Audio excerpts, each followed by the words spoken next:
Welcome to Illuminati Silver. We tell you the truth about silver. Today is Saturday, the 18th of June 2022, and we are back from our week-long holiday in Corfu. 32 degrees was the height of the temperature, which for us, coming from England, is unbearable. Fortunately, most of the week was around 27, 28. Now we're publishing our gold and silver weekly update for the week ending the 17th of June. So, as we were away last week, and although we produced a video just prior to our departure, this is the first weekly update for 2 weeks. And so we've decided to compare most of the figures with 2 weeks ago, though as some were available to us quite easily, we compared those with just the last 7 days, and we make it clear as to which is which. So with that in mind, let's see what's been happening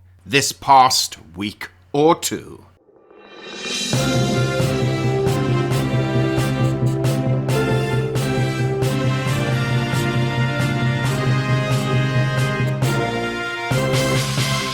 Well, first looking at precious metals over the last 7 days, we can see that gold has fallen $31, moving from $18.71 to $18.40, having hit a high of $18.79 and a low of $18.05. In sterling terms, gold finished the week at £1,506, down £14, and in euros it closed at 1,753 euros, that's down 25 euros. Silver also fell 23 cents, falling from 21.92 to 21.69, having hit a high of 22.03 and a low of 20.91. So we can see that the pressure has been on the downside for silver.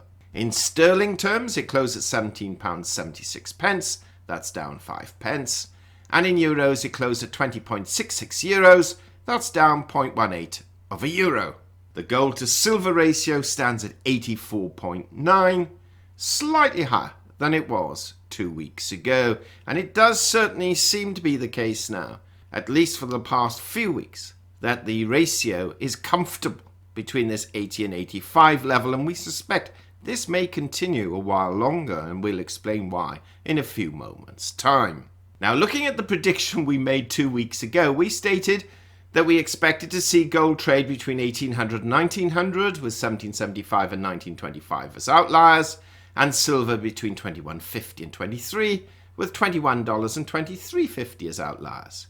Well, this prediction's held up pretty well for the past 2 weeks, not just 1 week, with silver dipping just below our lowest outlier range by just 9 cents at one stage. The difference we saw this past week between gold's high and low was $74, which for gold is higher than normal, and silver's difference $1.14, which is really pretty average for the course. Now, looking at some of the other financials, to think that 2 weeks ago, Bitcoin stood at $29,594. But at the time of reporting today, it's just $19,361. That's a difference of over $10,000. It's taking a hammering, as well as stock markets, which we shall now go on to.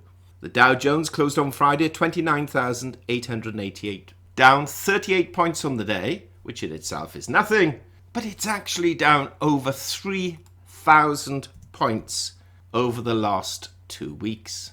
The S&P 500 closed at 3,674, just up 8 points on the day, but nevertheless down 434 points on the last 2 weeks.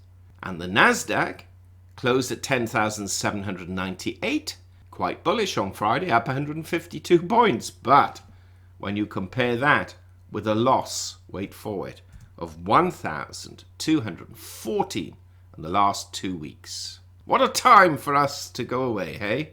And this is why, to a large extent, Bitcoin and cryptos have also been hit. Because generally, they're not inextricably linked, but generally the direction of the Nasdaq tends to be the direction of Bitcoin.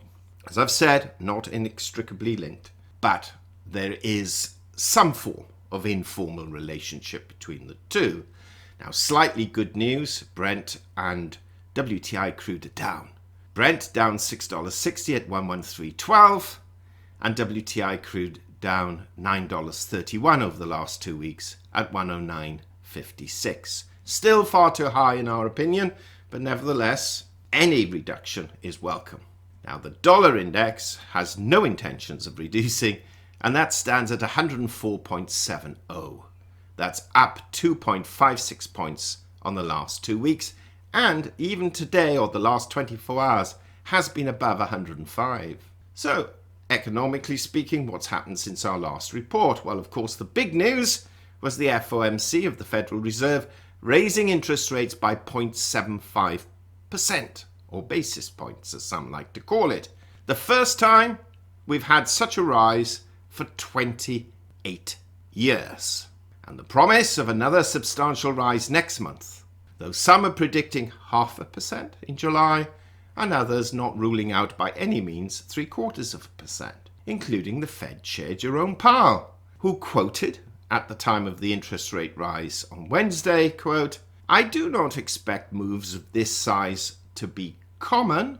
Either a 50 basis points or a 75 basis points increase, though, seems more likely at our next meeting." Now, this means that the Fed funds rate now stands at 1.5 to 1.75% and will be well above 2% next month, and many are predicting 3.25 to 3.5% by the year end, which is where we placed our limit on their rate rises when the fall of interest rates ceased some now many months ago, and we believe 3.5% is still affordable for the US government to tolerate.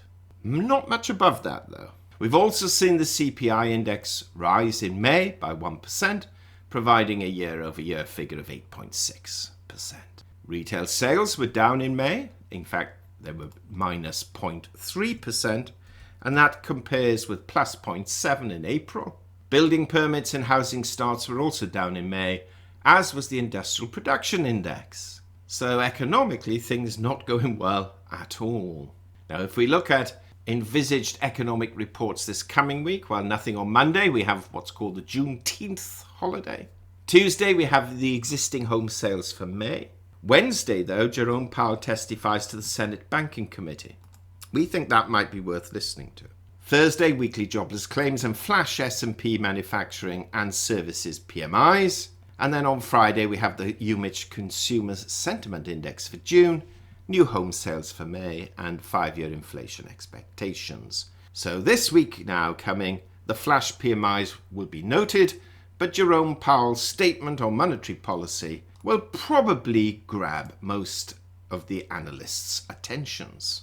Now, for those of you who listened to our 3rd of June update, we stated, quote, that despite some dovish talk by analysts, we suspect the Fed will still remain hawkish in its next round of interest rate rises because they like to see 3 months of data before changing perspective.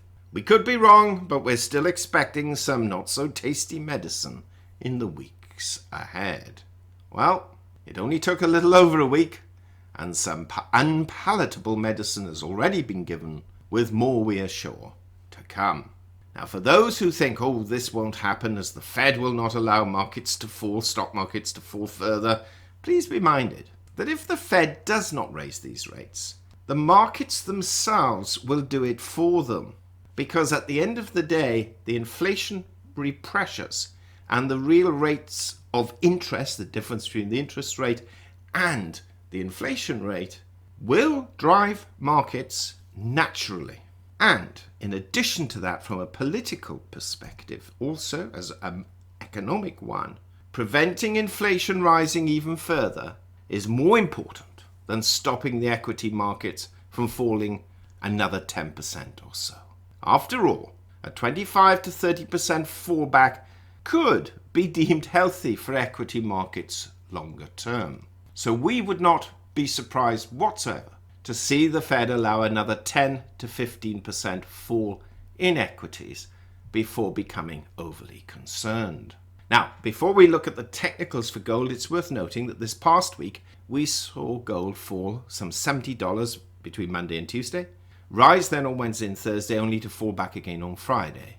And this is the conflict traders are having at present when trying to determine which is most impactful: rising inflation, which generally is good for gold, or rising interest rates to combat that, which generally is bad.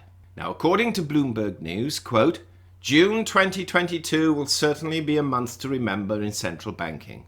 Global monetary policy makers have laid out the most powerful tightening campaign since the 1980s, with a number of central banks embracing interest rate increases of a size unimaginable at the start of the year, end quote. Okay, enough of the rhetoric. From a technical point of view, gold is just below the 200-day moving average of 1843, and we have some support at 1830, with very strong support at the 78% Fibonacci retracement level of 1765. We have a number of resistance points between gold's current price and the 100-day moving average, which is just shy of 1890, with strong resistance at the psychological level of 1900. Silver is clearly under pressure, and at the 2050 level, we believe this is crucial in terms of dictating trend. If silver falls below 2050, which so far has proven to be supportive, then $20 to as low as potentially $18 could be on the cards. To the upside, we need to see silver break 2250 and then 23, and if it does, we could see a nice rise to the 50-week EMA of 2361. Frankly though, we're not convinced that's going to happen, and we're more negative silver than positive short term. Now, both gold and silver are of course influenced heavily by the value of the US dollar, which we expect to remain high, as we cannot see the UK and the EU Euro area being as hawkish with their interest rates as the US plans to be over the next few months. So in view of all this, what can we expect to see happen to gold and silver prices this coming week? Well, not allowing for any geopolitical tensions worsening or improving, i.e. the status quo continuing, we expect to see gold trade roughly between 1790 and 1890, with 1760 and 1920 as outliers.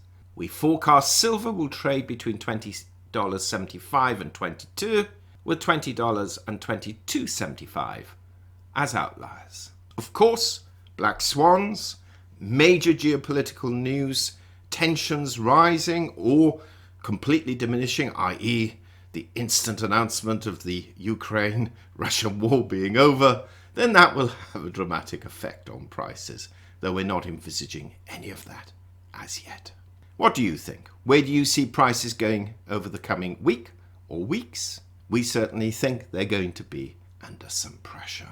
Meanwhile, this video is long enough. Thank you so much for listening. If you haven't already done so, please subscribe to our channel, not forgetting, of course, to press the bell sign so you're notified of our videos as and when they're published.